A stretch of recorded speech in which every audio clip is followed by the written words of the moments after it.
You're listening to Empire of Rust, the first and greatest Transformers RPG podcast. Join the heroes of Cybertron as the last vestiges of Starscream's war take them to the far-flung colonies to defend the planet from distant threats and protect the Cybertronian Republic from the shadow of the Harmonium.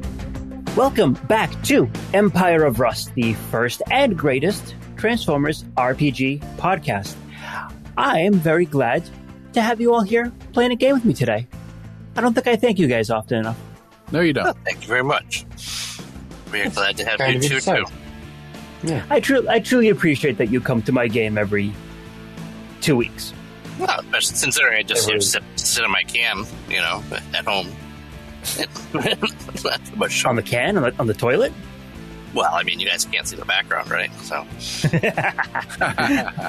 I see a painting and a door and oh my God, what is that? What in the world could that be? That, my friend, saw something? It's fiber. That's what it is.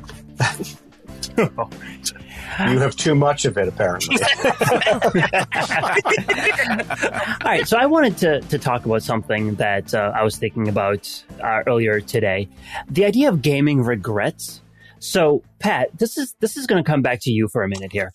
When all of you got into the Harmonium system and saw that interceptor, the police interceptor that was coming after you, you made a comment because you had asked like how big are they, and I said that the ship that I said they were 3 times as big as Sweet Spot, intending it to be meaning the ship. The ship is 3 times as big as Sweet Spot ship, and you interpreted it as oh man, like the bots are 3 times as big as us, and I just immediately went no, they're just normal sized bots. It's okay. But, I mean, it was a misunderstanding of the question. But at the same time, what if they were 3 times as big as you guys? That would be like a really interesting story, a really interesting way of approaching this, because it's just everything would be different. And I kind of regret just not yes-anding you in that moment. Right.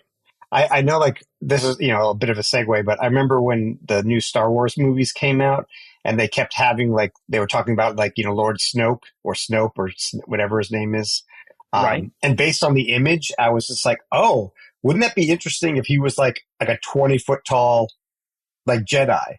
Like that's not something that we've ever seen. I mean, cause like, if you're a Jedi, like, Vader's grandson and such, like the size, like, Yoda said it, size matters not. Like, it's just like, it'd be crazy when you see like, oh, you're wielding a lightsaber that looks like a freaking tree, but at the same time, you throw the lightsaber at their throat, they're dead regardless of how big they are, Right. But that would have been like, and so part of me, like when they were building him up, I was just like, oh my God, like, wouldn't it be so cool if, and then, Yeah. That's that says a lot. Yeah. Well, what about you then, Pat? What do you regret from like your gaming history? Is there like a class or something that didn't work out for you or something?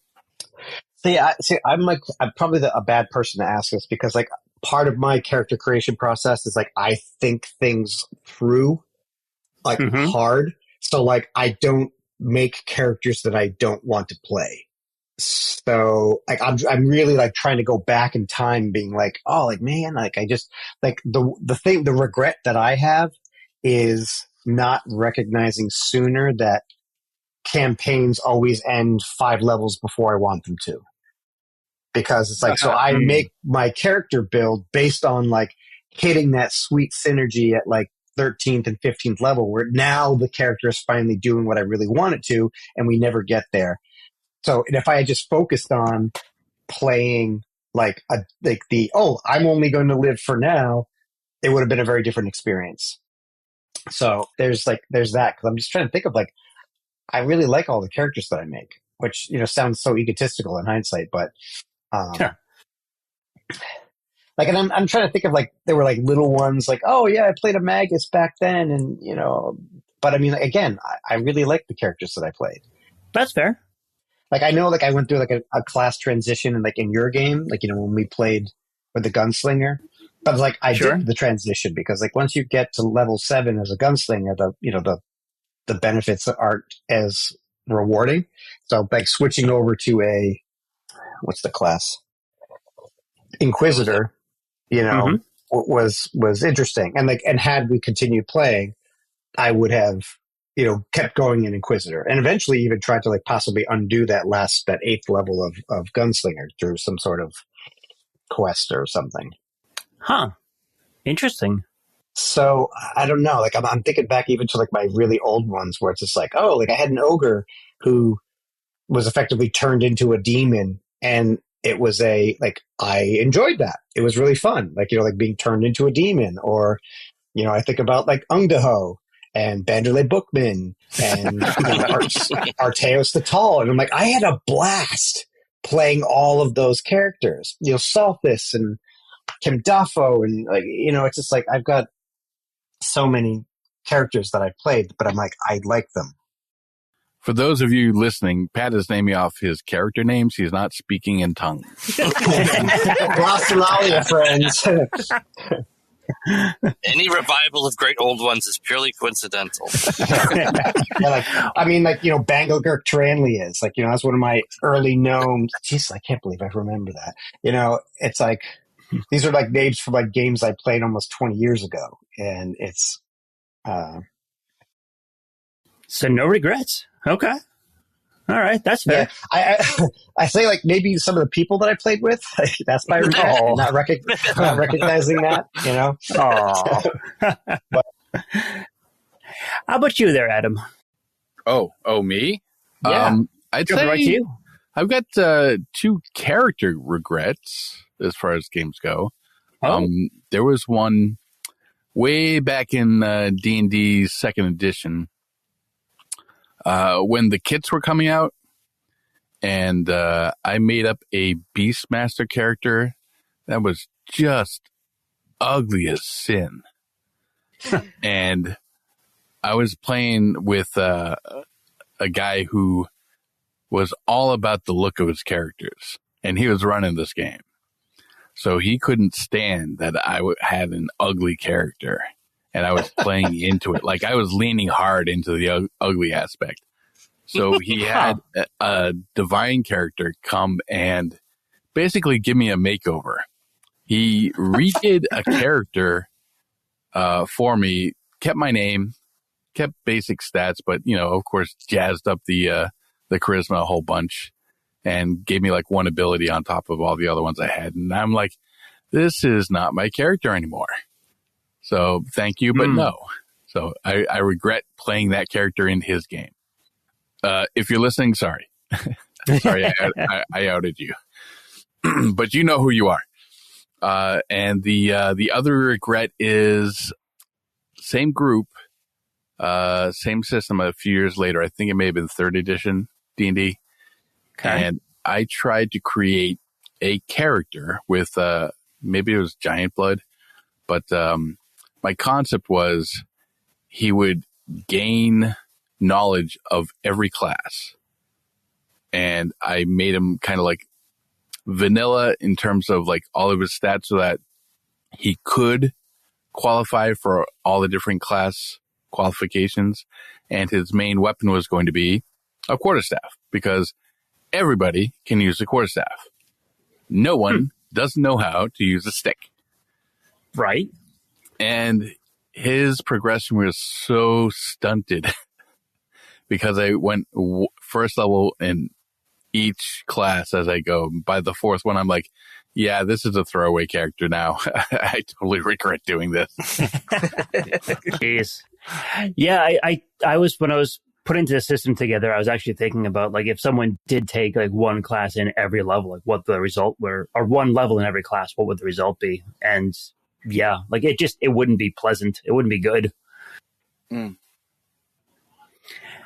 Mike, how about you? You strike me as a person with 0 regrets. Pretty much. I can't think of any player side regrets. I mean, I typically work with whatever I build and find ways to use it, and I like having characters make mistakes and what comes from that. The only thing I could think of is like GMing mistakes, like Okay. a recent one a couple games ago, and I can't go into too much detail because Pat's in the game. In our Star Wars game, I wanted to have one of the villains use this new item that I came up with, and I completely forgot about it until he was dead, and I was like, oh yeah, should have used that. Whoops. So stupid things like that, but nothing You real can still bad. pull it out. You can still bust it out. Oh yeah, I got some more people that have it now. What about, because both you and I are in a Starfinder campaign, and we both switched characters a few months back, like almost at the same time too. So what, did you regret the character that you had made earlier on? I don't regret it. I just got bored with how the class worked. So I wanted to try something different. Those were your first Starfinder characters, right? Exactly, yeah. Yeah, same. And I didn't regret making the character. I didn't regret playing the character. I had fun enough playing the character. It was just mechanics, especially when I get into combat, were kind of boring for that class. And that's pretty much a universal thing that people complained about for the class itself. So I just want to try something different. All right. Matt, you strike me as someone with 100 regrets. I mean, as players, I'm probably forgetting most of them. I do have some minor ones. Like I played like a combination quite a while ago of a sorcerer and a wizard, and then became what's called the Ultimate Magus, which is it's a 3.5 prestige class, which sort of lets you progress in both of them. My main regret there was not taking it sooner. I put extra levels into other ones, and I probably should. His progression was a lot slower than it should have been because of that. So that's pretty minor anyway.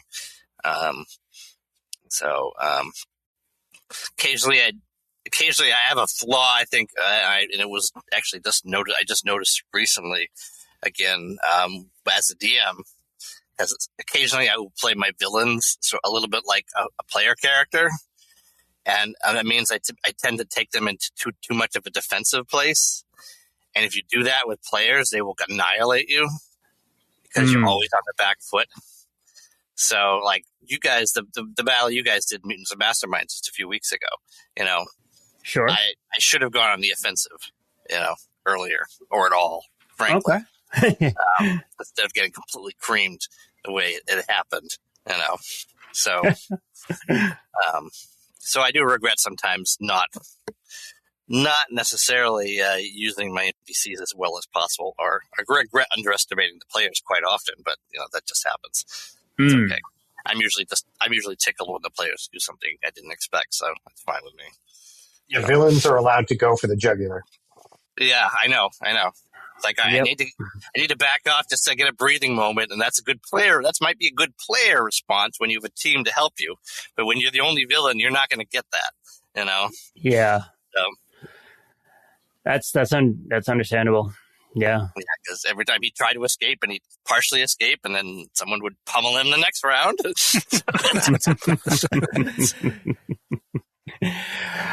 Well, speaking of doing things that I didn't expect.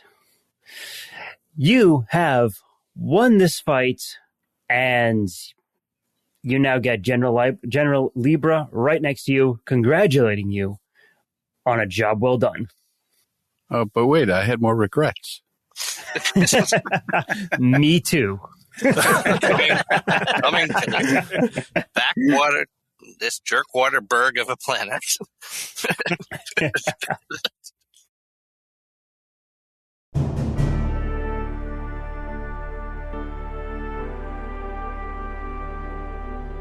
General Libra comes out again, claps, applauds you, congratulates you for a fight well fought. You can see behind him a small army of medics come out and start ministering to the fallen minicons and the fallen soldiers.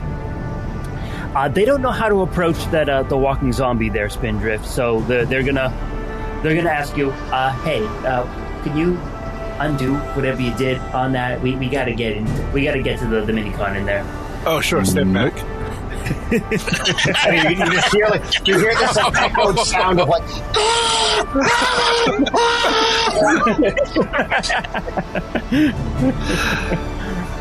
Yeah, if they stand back, I'll blow it up. It worked last time. I mean, they're waiting for you to either tell them that it's safe and it's good to go, or whatever. Yeah, stand back. If they stand back, I'll blow it up. Yep, they stand back. And then, there you go. Oh, jeez. Oh, Primus. It's not what we meant. You need to be more clear then. The larger bots that are just down on the ground, they will. There's like little small release mechanisms on the armor, and they will pop it open, get the minicons out.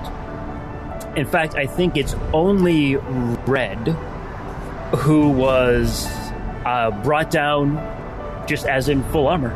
Yeah, all the rest were something else happened to them. I'm gonna check out. I mean, Pythagoras will check out, because that's what he's going to do next round. Check out Purple to stabilize him, since if he's still alive. Concerning the minicon itself got shot. Hopefully he had a resolve point. Yep. And for the most part, there's like they're down, but you think that because it was so quick and because you're intending to get them back up again, I'm perfectly okay saying that you heal them. So shove some energon in them. Be sure that they don't die or anything. The ones that were in the suits that exploded, they're in rougher shape, but like I said, they've gotten some medical aid very quickly, so they will all survive, assuming you let them. Do they do, like, for those of you that are actually like trained in that sort of stuff, like, do they do anything different? Like, like they check for a 14th cranial nerve kind of thing, like where you're just like, wait, what? Like, they looked at their knees first. And you're like, wait, why did they do that? Like, Not everyone keeps their genitals in the same place. Right. Yeah, they're a Balchinian, right? Those of you with medicine or life science, yeah, you can go ahead and roll it up. If you don't have it, perception, you might not get a whole lot, but you can give it a shot if you like. 21 life science? 26 perception. 32 medicine. And I am going to be rolling rocks. First, get out of Magnum's pocket. Seriously. Went from one Now, pocket to the corruption runs deep with that one. Magnum, you got a politician in your pocket? You know it. All right. I am rolling perception, but I am going to be perceiving the general to see how he is observing us when, like, say, Magnum is tending to his wounded. Okay. I want to see if he's looking at it with disdain, like, why do you care? These are your opponents. You should let them feel. Or does he look like, okay, so they have compassion? All right, so I'm gonna, I'll say it is, it's very, it is very businesslike because, again, he is a general. Right. He's not going to have too much of his emotions on his face. But you can tell from the orders that he's given and the priority that's being given to the fallen ones, it does seem like he really, truly cares about his men, the soldiers under his command. And you think that there would be some regret if you guys had actually taken one of them out permanently. I knew it. Did that not happen? So the things that blew up were just the armor? Yeah. Okay, so we didn't blow up any minicons. Right. Okay. Yeah, they got lucky in a very unique way. The minicons were the higher citizens, is that correct? Or they are the lower citizens. They're the lowest, but if they merge, then they're the highest. Mm-hmm. God, that's so weird. Hey, I'm a med bay too, just so you just remember that, so I can do. Yep. If you're going to offer, then Well, they may or may not take it, but you can put the offer out. Yeah, I mean, a lot of sweet spots still stand on my roof. I mean, I'll stay at building 4. Oh, yeah, sorry. I'm not going to drop them on. No, you can stay up there if you want, but I don't want to drop them on your head. I mean, we're not in combat anymore. That's just rude. Listen, at the building, he doesn't get a lot of use, so he doesn't want to. Let's stop at camp. Like, the Carapace is like, I'm going to dig a hole, and I'm going to find some rocks to throw around. It's like, big building here, As for the rest, as for Carapace and Spindrift, it seems fairly typical. Nothing particularly unusual. They're not like spending time focusing on their knees or anything. Right. Magnum, though, or should I say Pythagoras, I will say you notice that they check what looks like a port of some kind in different places on their bodies, but generally it's on the back somewhere, and it looks like a very unusual connection. It reminds you a lot of the connection port between you and Magnum when you're in robot mode. All right, so it's a variation of.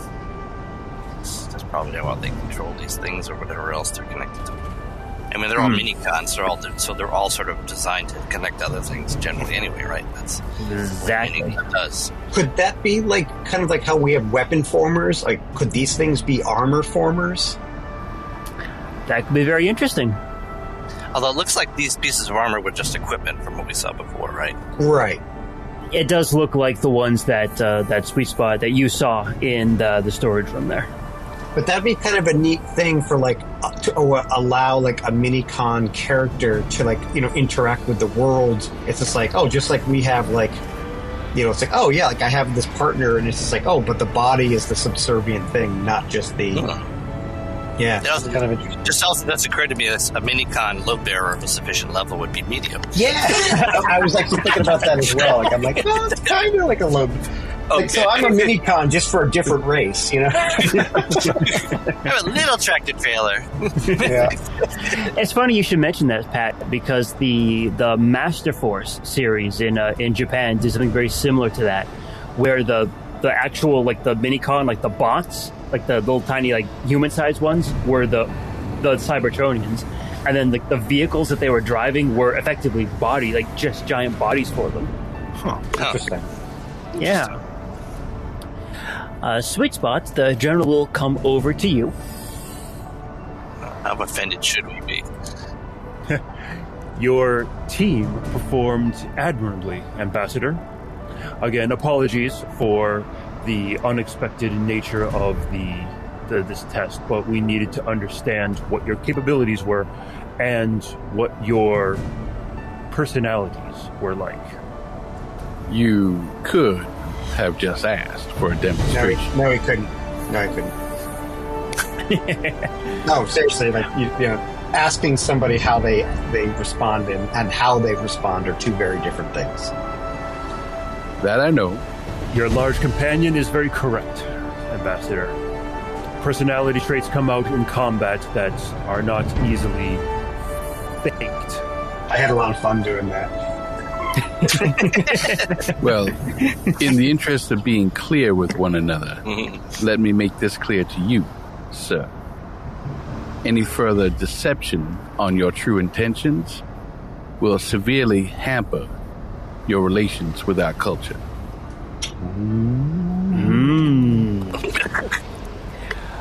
I understand where you're coming from, Ambassador, but I am not going to tell you what orders that I have.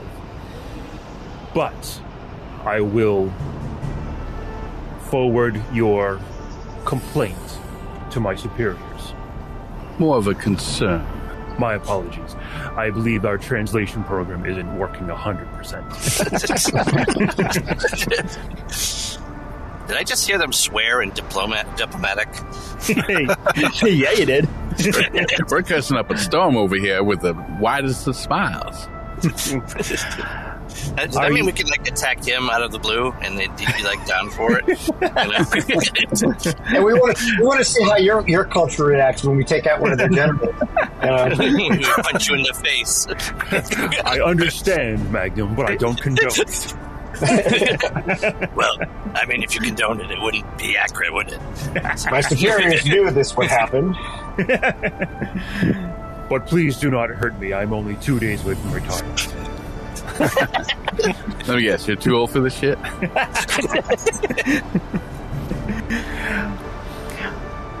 If you need any medical attention, our medics will be available to you to deal with any injuries.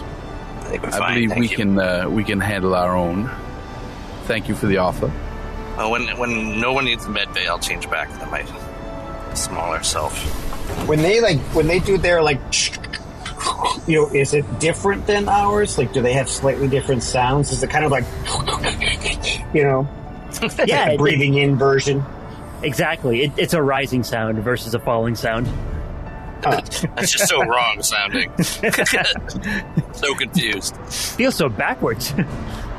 And the thing is too, like when they transform to like their alt mode, you expect it to be the downward, but it's an upward. And when they go the opposite way, it reverses too. So every time they transform, you think that they're turning into a car, but they're turning into a bot. It's like when David Lynch talks backwards and plays it forward. I don't transform normally. Iron Lift will come back out to the group of you. If you need to take some time to get everything together, if you need to deal with any injuries, we can wait. But otherwise, we can head over to the shuttle and to the space lanes and head towards Capital District. Can we? Let's do it. Certainly. Go for it. Yes, my orders are now to escort you. So Oh, now more you surprises? have to escort. I can say I have not been ordered to surprise you at all. Sense All murder. right. Yeah, absolutely. Well, considering now we're expecting a trap, of course you're not going to surprise us. 38. Gosh. Jesus. You think he's a little bit in awe of you, considering just how good a job you guys did against these soldiers here. Okay. Oh. But yeah, no, you don't think he's deceiving you or anything. You believe he legitimately doesn't have any orders to surprise you or to waylay you anymore. Okay. Well, as we're walking towards our shuttle, finally, I'll come alongside him and say, "So, were there any bets placed on us?"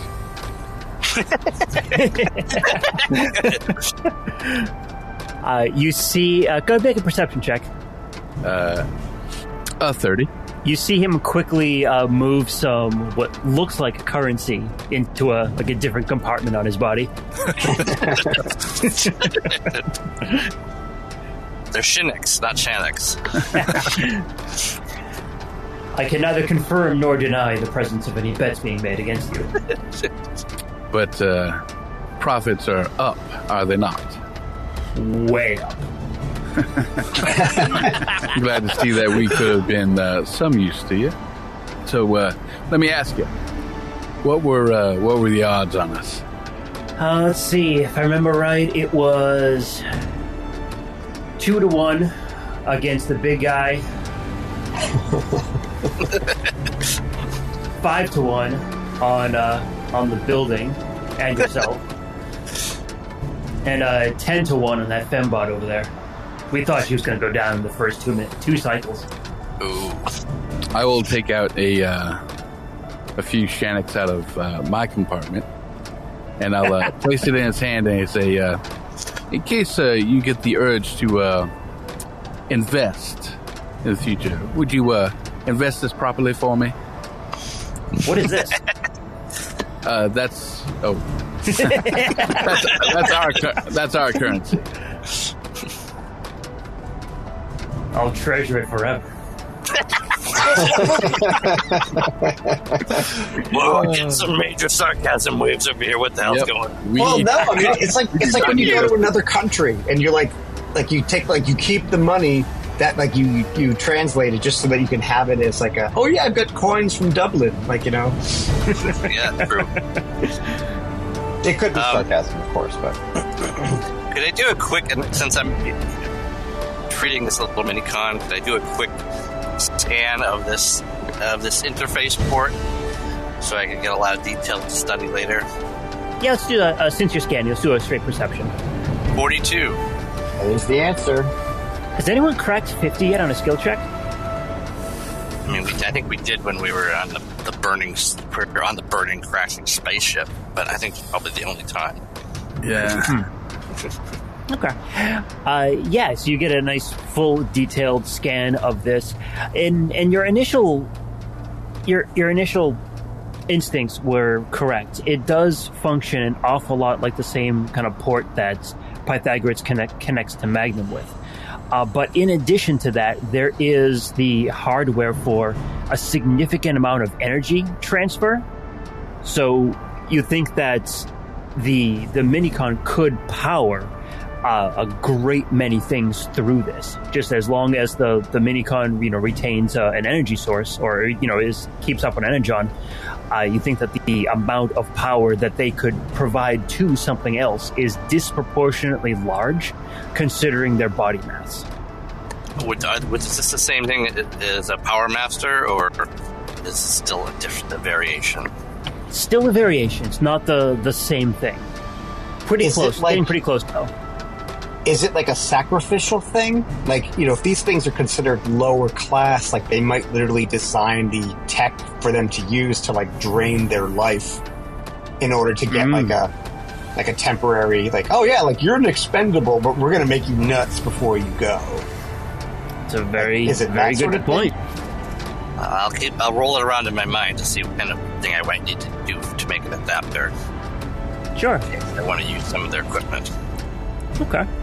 Is Pythagoras going to jump into a whole suit of armor? Why not?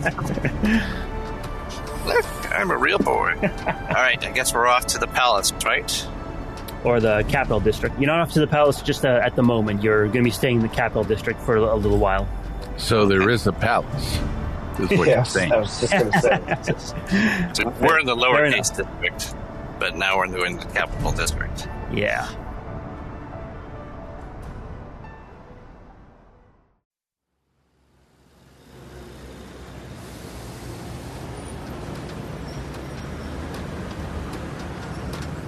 So Iron Lift will escort you over to a shuttle. Well, I'll keep my communications going anyway. Once I'll reconnect and just monitor their communications as always. Okay. Like I wouldn't anyway. Right. The lot of you head over to the shuttle, get in, and it's kind of obvious from right away that this is not a flying shuttle, like an actual space shuttle. This is effectively like a hover transport, kind of like a ground shuttle almost. Mm-hmm. And even though its top speed is good, it's certainly not getting you anywhere like quickly. And you probably even realize that we have to be going somewhere else to kind of get there, because there's no way we can get over part of the planet going at this speed, because this is way slower than you would be, Sweet Spot. But after about 30 cycles or so, you get to what is effectively it almost looks like a dock or a port of some kind. And going out from it, you see these floating, they look like tram lines, like almost like a monorail kind of like line above. You get in the queue for it, and the shuttle will effectively go up to the tram line, magnetically get attached to the top, and then you start moving, and you start going like shooting across the planet. And I imagine it's a little bit interesting to you, Sweet Spot, because the speeds you're going are, it's faster than you can manage on your own, certainly. And you would think you can step out and try to keep up with it if you want. Challenge accepted. All right, we're down an ambassador. This is awesome. That's actually like when they talk about like future tech, about like how to like actually wire the United States not railway system, like carway system. That's actually one of the designs, is that like in the middle of the road, they literally would have like a mag train that would go like 1,000 miles an hour. And like there were these just places where like your car would then just magnetically connect to it, and then all of a sudden just be like, pooh! You're like, hey, I want to get to Maine in 20 minutes, and you're like, whoa! Yeah. I think they could go from New York to LA in about 40 minutes, maybe 45. So great. Yeah, seriously. But yeah. So you said we got in the queue. Does that mean we're taking the public transportation with everybody else? Well, the shuttle that you're in right now is a small private shuttle, but you can, as you're looking around, you can see that there are other like cars that are attached to this rail line that are ahead of you and behind you. Okay, so we didn't have to like buy a token and wait in line with the plebs. When I said you got in a queue, I mean like your shuttle was in a queue to be attached. It's like they're that would be definitely egalitarian. Excuse me, I'm not a plebeian. We all wait the same shuttle. Unfortunately, we're all late for the battle as a result, since we had to take public transportation to all our battles. Jerry forgot his tokens last week, so it happened one time. Why do you keep bringing it up? Because you're the guy who carries the bazooka, Jerry. Oh, I love that bazooka, Jerry.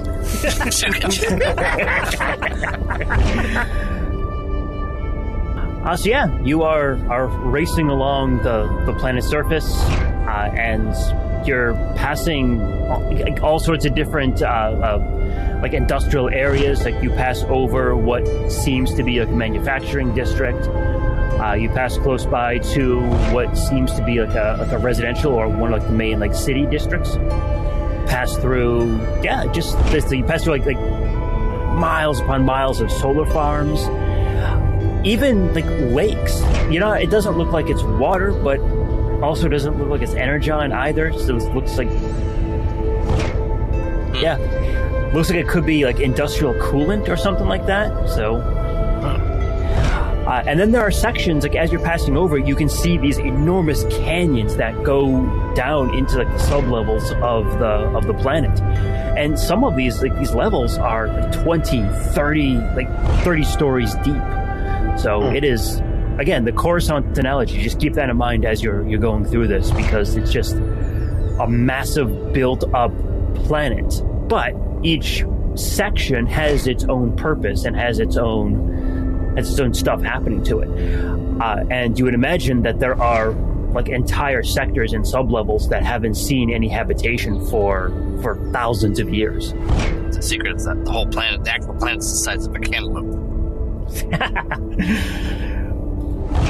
So Ironlift will come up to your sweet spot and just start talking to you as you're on this train line. You actually really impressed us on that battle. Tell me, how did you? Are all ambassadors as strong as the four of you? Of course not. Some are stronger. But I felt obligated to put on a good show, and also stay alive since I didn't know it was a test until afterwards. Well, think about it, General. If you were to send an envoy to, this one's a Lieutenant Ironlift. Oh, I'm sorry. So, like, Lieutenant, if you were to send an envoy, would you send your weakest? No, I can't imagine we would. Yeah. So, are they stronger than us? Yes. God, that was hard to say. Are they weaker than us? There are more. Like, it's just... You send people that are competent. Carapace, I'm kind of proud of you right now. For what? Not choking on those words. Yeah. It's like, ugh. So why didn't they send... Well, forgive me, but why didn't they send the strongest then to treat with us rather than you guys if you're not the strongest? In strategic games, sometimes the pawns go first. Kind of feel out your opponent to see what kind of moves they would make. such as you tested us in combat, we are testing you with diplomacy. Yes, like if you were having an away mission, you wouldn't send like all of your high officers. I mean, that would just be silly, you know? Maybe not the highest officers, but the strongest ones, certainly. You don't know if you don't know who you're going to meet. You want it to be tough, but you always want some increased strength and reserve anyway. So, I see. It's strategic application of force here. You know, we're not here to attack you, so that's not the primary thing. But we also respect your highly respect your capabilities that we were only theorizing about. But so we needed to strike a balance. The best fighters are not always the best diplomats, but they do get things done. Makes tactical sense. So anyway. Do tell me about this incredible transport system you have here. Yes, please, do elaborate. Well, these rail lines crisscross the entire planet, and we can get from one side of it to another in the space of just a few cycles. Amazing. Which cycles is that? Cycles? Like, don't you know? A couple of them. So yeah, we can effectively like circumnavigate the planet in space of like 4 or 5 cycles. If you're trying to get to like some of the lesser populated districts, of course it takes a while longer because we just don't have the line directly there. But yeah, it's a marvel of engineering, isn't it? Do you guys have anything like this on Cybertron? We have various modes of transportation, nothing exactly like this, which is why our curiosity has been piqued on such a thing. The scale of it is impressive. Just simple tech. It's just some anti-grav generators, some mag locks. That's all you need. Oh yeah, basic stuff. And to remind you as well, like the planet feels like it is the technology of Cybertron at its height. But they're not beyond anything that Cybertron was capable of. Just not capable of at the moment because, Cybertron is basically at its, not its nadir, but close right now. We're just starting over again. Yeah. So tell me, Lieutenant, how was it you came to be under the direct command of the General? Seems like a very important person to be in cahoots with. I made a lot of friends in influential places when I was a young bot, but more than anything else, I was selected partly because of my competence on the battlefield. We had some issues with pirates a few millennia back, and I was one of the lead fighter pilots. I was a young robot.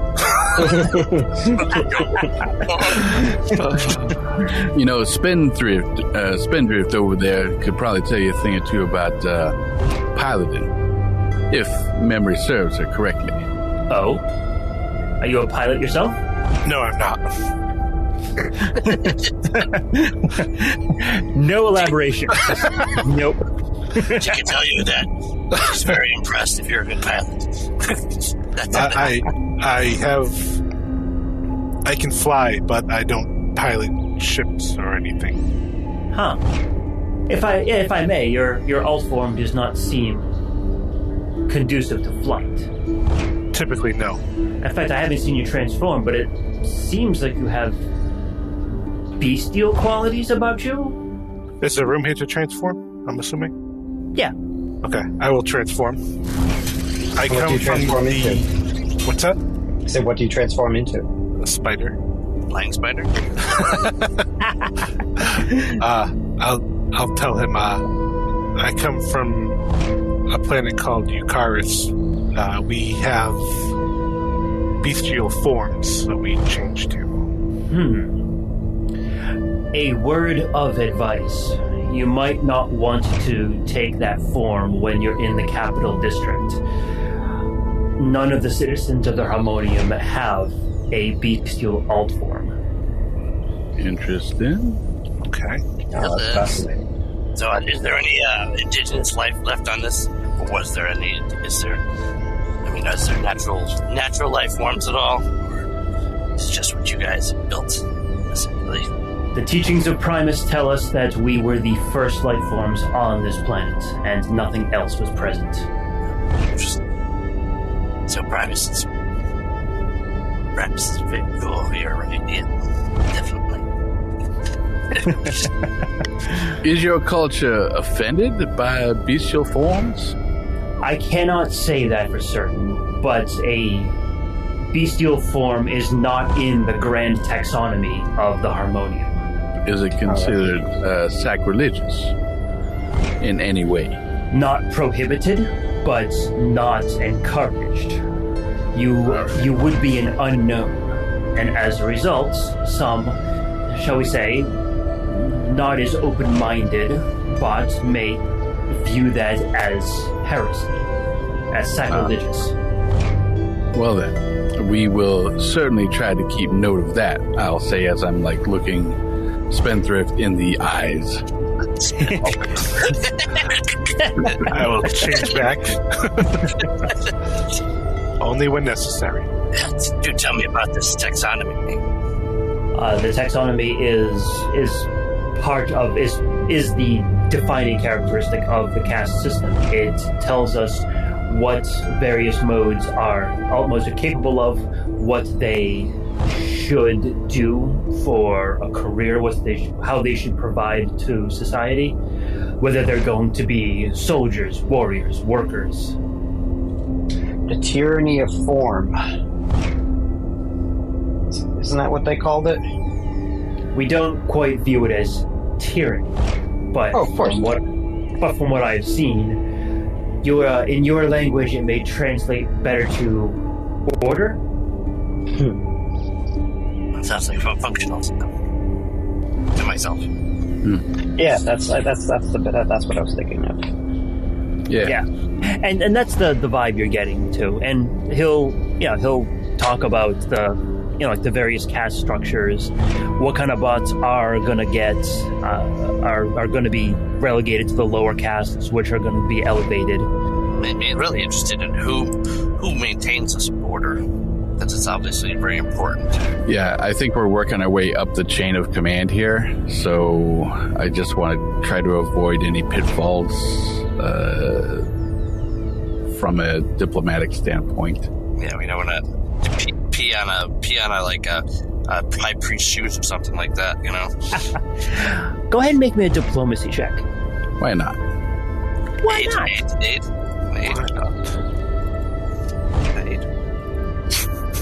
Can I? Yeah. I'm not getting an answer here. Oh, sorry. I thought you were saying you were eight. But I don't know if this is allowed by the GM. I'm asking the GM. The GM is being taciturn. To be outdone by my known garage. I get a 20, and if Magnum is aiding me, I get +4, so that bumps me up to a 24. He kind of makes the kind of universal gesture of kind of looking around, making sure no one's listening in on him. And he'll say, you know what? You guys made me a lot of Shinix. Shinix? Yeah, a Shinix, right? Shinix is the main one, Shino is the small one. Wow. You guys made me a lot of Shinix today, so I'll help you out here. The quartet is the one who are the group that controls everything. They're the ones that are at the highest level. The quartet? The quartet is a group of 4 bots who are the leaders of the world. The head of state, Prime Arbiter Cortex. Archon Fraxis, he's the religious leader. Aris Silver, he's the captain of the military. And Seraphim 7 is the lead of the Powermaster Approval Committee. Each of these 4 bots are in charge of one of the 4 pillars of the caste system, and they hold up everything below them. Interesting. Do you four not have a quartet leaders as well? I thought that was kind of the like the universal group of leadership. I mean, you're a quartet here. Oh, my young lieutenant. Governments are not run the same the universe over. In fact, there's a very differences which make going out and meeting new civilizations such a thrill. Yeah, let's see, what do we have? We have the president, right? And then the advisory panel, and like then the ministers, yeah.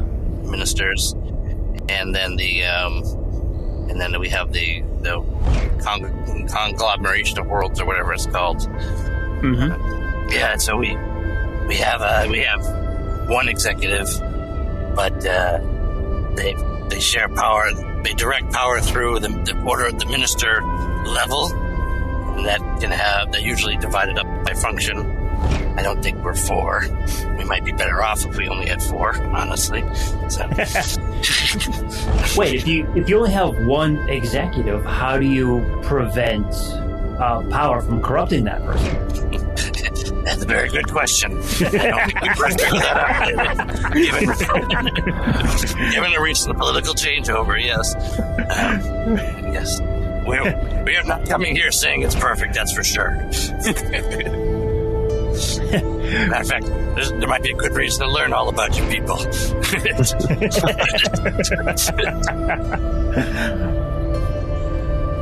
Art imitates life? Farce imitates life. And so, yes. If in the situation where a leadership proves themselves to either be corrupt or weak, they are removed from office by the population, sometimes forcibly. And then a new leader is elected.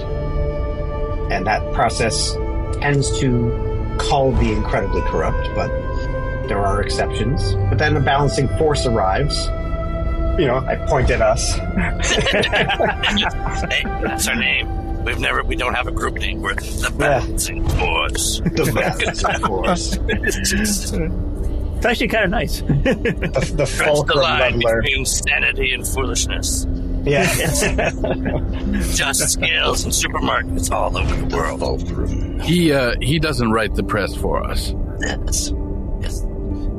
A shame I don't, but I have some nice drafts. The Balancing Force, let's see. Made the balance. Your next form's going to be a printing press. Oh. I got one of those.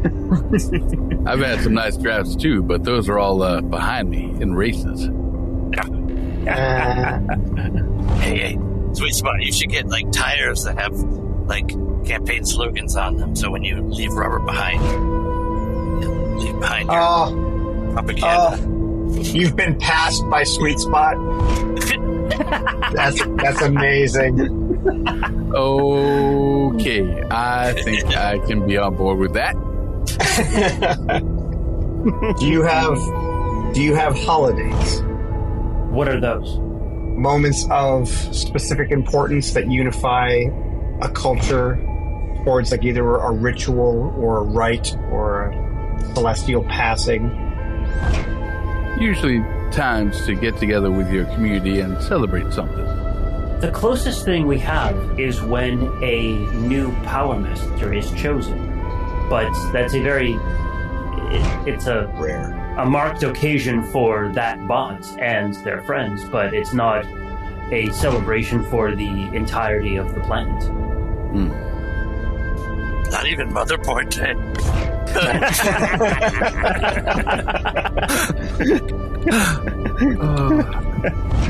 Okay, now I'm convinced that we should destroy this culture. They don't celebrate Motherboard Day. Doesn't sound like they celebrate anything. So you'll probably be speaking with Prime Arbiter Cortex at some point in the future. He is the head of state for the Harmonium. Any things that affect the internal affairs of the planet, he would make that final decision. I'm sure you'll probably meet with many, if not all, of the quartets at some point. If anything, just so they can get a look at you. How long have they all been in power?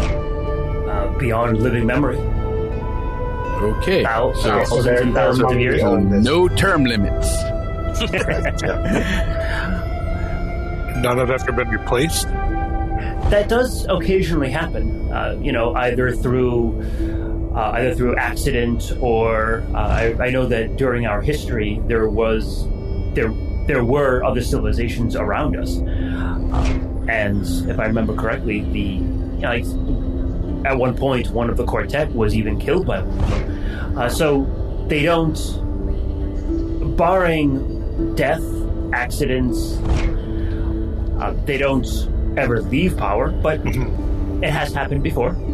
How would a new one be picked if one were to be removed from power? The other three would decide who is the best fit. Okay. From the highest echelons of the cast. Interesting. A Powermaster, of course. Is that a requirement? That's the norm. That's what happens. A non-Powermaster cannot ascend to the ranks of the quartet. That has never happened in our history. Has it ever been suggested? No. And he'll kind of lower his voice. If you want my recommendation, do not mention that in front of him. Or anywhere. You see, this is why I needed some input from you. I need to know, where the political landmines are for me not to step on. Thank you. I imagine you will be forgiven for some social faux pas, but that's not. Don't mention that. Don't worry, we won't. Deep breath. Filing that one away. Challenge accepted. Your mother was a headmaster. Whoa, hey.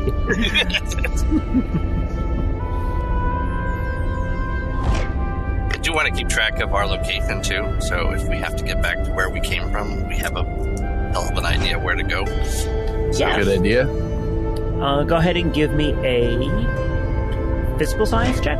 That'd be like a geography thing, wouldn't it? I guess probably. That works. Yeah. I would say like computers or something like that, but you don't have like anything to bounce a signal off of. Like you don't have anything in the air to do that. So I think you're just marking it on the ground. 35. Yeah, more than enough. Yeah, you can keep track of what's going on here.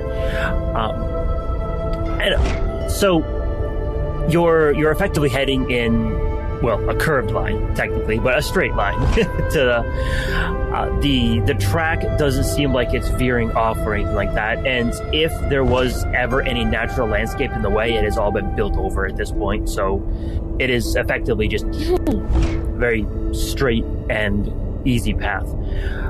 You have cleared probably about quarter to a third of the planet already. Good Lord. Wow. Yep. I hope we get there before the episode ends. Do they have a similar, magnetic north? It's just one of those things that's part of a Yukaran direction sense. We can attune ourselves to a planet, but it's sometimes they're different. I don't know if I've ever been on a planet like this before. It doesn't have a magnetic field. Yeah, it would be.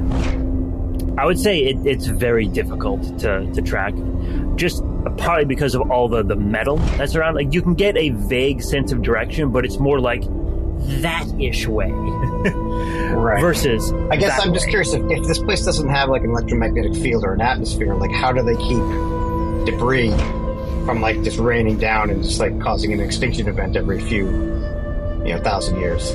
Well, they would have to have at least a small atmosphere to prevent, again, just micrometeoroids from impacting. Okay. But the larger stuff, though, you think will be taken care of by their orbital defense system. Okay. Mm-hmm. Space lasers. Mm-hmm. Lasers. You're passing over a very deep canyon right now. Something that looks like it is, again, goes down maybe 20, 30 stories, straight into the depths of the planet. there's this kind of like, and you can't see the bottom of it either. There's just kind of like this cloud of either mist or just smoke or whatever it is. And that's been present on the bottom of these canyons for the entire trip as well. Like you can't see all the way down to any natural planet if it was even there at all. What is in the core? What's on the actual surface? I don't know. No one has ever gone down to no one in living memory has gone down to the core level. I imagine some in the Powermaster class are old enough to have remembered some of the earlier levels as they were built, but for bots like myself, no one that I know in living memory has ever descended farther beyond sub-level 15. And you're not curious? No one ever goes there. There's nothing there to see. There's nothing there to do. But you don't know that since no one's there.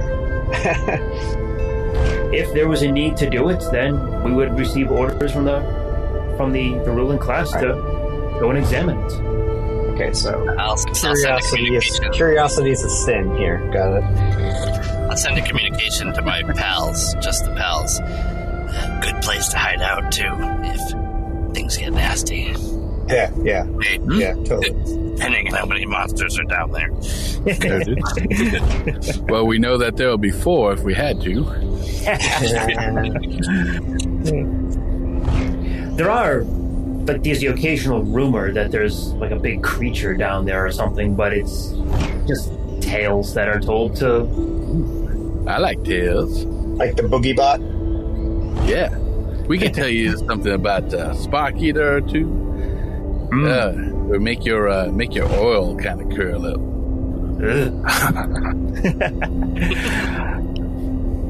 Go ahead and give me a perception check, all of you. Da-ba-da-ba-da. Fuck off. No, I won't. 16. That's what he thinks about your perception checks. 38. And I got a grand what? Can't be right. 32 for Magnum. I think I've met my math when it comes to perception here. I don't know. I rolled high. You rolled low. I got myself a 14. Oof. Well, it makes sense. You're distracted. You're talking with Iron Lift here. And Carapace is just like face palming, like no curiosity in this entire fucking planet. Alright. Sweet spot, Carapace. Both of you notice this. As the car is speeding along, you're entering an area where like the mist or the smoke is actually getting a little bit higher. Like it's reaching up into like the single digit sublevels, so you can actually see kind of like it almost coming up like towards the bottom of the rail line. Magnum and Spindrift, you feel a slight vibration, very, very slight vibration on the car. It's due to thickening atmosphere, or you don't think so? You don't think so? That was going to be my guess. Yeah. Okay. And with those high rolls, I'll say that you think that the smoke or the mist is probably causing a little bit of turbulence, but what you're feeling is not that. Okay. Huh. You keep on speeding along down the line, and as you're going further along, you can see that the smoke is rising up higher and higher. And as you're looking off in the distance, you can see that there's a section where it is expanding out over the top of the planetary surface. Could I scan and do a chemical analysis of it? Yeah, I was going to say, is it actually smoke, or is it like sentient nanobots or some shit, you know? You can do I'll give you a perception check for it, but you are within an enclosed space. So doing like a chemical analysis, I don't think you can do unless you take a sample of it. Spectral analysis. You can do, but obviously that's not the same as having it in person. Right. So would I do physical science or? Yeah. Go ahead and do physical science. I'll give you something, but you're without a sample, it's going to be tougher. It's going to be more limited information. Mm-hmm. All right. 29. It's kind of hot, actually. Like, the temperature of it is much warmer than the rest of the environment around it. Not only that, but there are some like hotter like points in it, almost like embers. It almost feels like it's an exhaust from something. Oh gosh. What's that smoke? Or, gas, or whatever that is. I've never seen it come up this high before. Yeah, things like that happen when we're around. almost like your player characters. Damn it. It's always been present in the lower levels of the canyons. Likely just exhaust from old equipment that's still running, but it rarely ever comes up higher than sub-level 10. The fact that it is high enough to breach the surface now is concerning. And almost the moment he says that, your car goes into the thicker parts of the smoke, like parts that have actually come up around the outside the canyon, and visibility kind of just drops to like almost nothing. It is hotter, and you can tell that it is hotter outside. If you do like an infrared scan, you can tell that it is definitely warmer. Not to the point where it's going to be damaging or anything. It's noticeably hotter though. Doesn't seem damp. Is anything sticking to the windows? No, it's not. The car keeps on going. I mean, is this like potentially like a spiritual thing? Like you can go ahead and give me a mysticism if you want. It's not really my bag, but thankfully or whomever wants. I have a 7. For some reason, I'm feeling like I'm getting Titan energy. 33. Yeah, you're not getting any kind of mystical vibes from this one. You don't think it is any kind of... You don't think it's from like a Titan or anything like that, or it's not not in the traditional way that you've seen them before. Like there's this kind of almost like unique kind of energy signature to Titans that you've experienced as you walk around like Metroplex and Metro Titan, but you're not getting this vibe from that. So okay, is the windows open? No, they do not open, but you can break one open if you wanted. Well, that's probably a great idea. So you can kind of tell like Iron Lift is on edge a little bit. Like again, this is not a typical occurrence, but the car is just keeps on zooming through, and nothing seems to be happening. After about 10-15 seconds in the cloud, all of you feel the car shake, kind of vibrates. Oh dear. Oh. Is there any sort of like readout or anything like that, or status, or driver? Probably no driver, right? There's no driver, no. But there is like a control panel like up front that you can go and examine if you want. All right, I'll run up front and connect to the control panel and get a status. And if it has outside sensors, I'll use those too. And he's just like, whoa, what the hell are you? How did you just do that? There is some sensors on like the track, like every spaced out to keep track of like, okay, is it still active? Is the track up? Is it safe to go along? So there's that, and there's also information on the positions of other cars on the track, both in front of and behind you. So you can see that, like the stuff behind you still moving, the stuff in front of you at the moment still moving. The track looks to be, it is green, so like it seems safe. Oh, green, I guess that's good. Video games have taught me anything. The green path is a good path. Yeah. And again, after a couple seconds of this, you hear a very loud crash and a bang from far in front of you.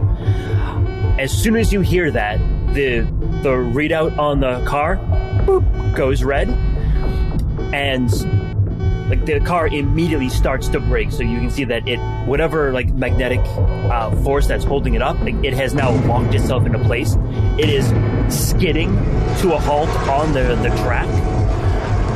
And after about 15 seconds or so, the car comes to a full stop. Huh. And we'll see you next time. All right. The car and the episode come to a full stop. From the Secret Files of Teletran 1, Empire of Rust is written and GM by Michael Ordway. Detective Magnum and his partner Pythagoras are played by Matthew G. Ambassador Sweetspot, Councilman of Velocitron, is played by Adam H.U. The Decepticon Target Master, Wildstrike, and his partner Nyko are played by Mike M. And Carapace, the Beast Warrior of Primitive Eucharis, is played by Patrick Finn. Additional characters are played by Michael Ordway, Brandon Ouellette, and Charlotte Chapman. Outro narration by Derek Bixby. Empire of Rust is supported by the humans and networks of planet Earth, whose online networks provide access to libraries of sound effects and music such as Storyblocks, Zasplat, Blue Zone, Pixabay, Paper Yellow Music, and Dark Fantasy Studios. We are distributed by the Transmissions Podcast Network. Stay up to date with all the latest news and reviews in the world of the Transformers by going to transmissionspodcast.com or searching the Transmissions wherever you get podcasts. You can communicate with the heroes of Cybertron by joining us on the Transmissions Discord channel. There you can discuss episodes, talk to the cast, and download the rule set used in Empire of Rust. Teletran 1, signing off.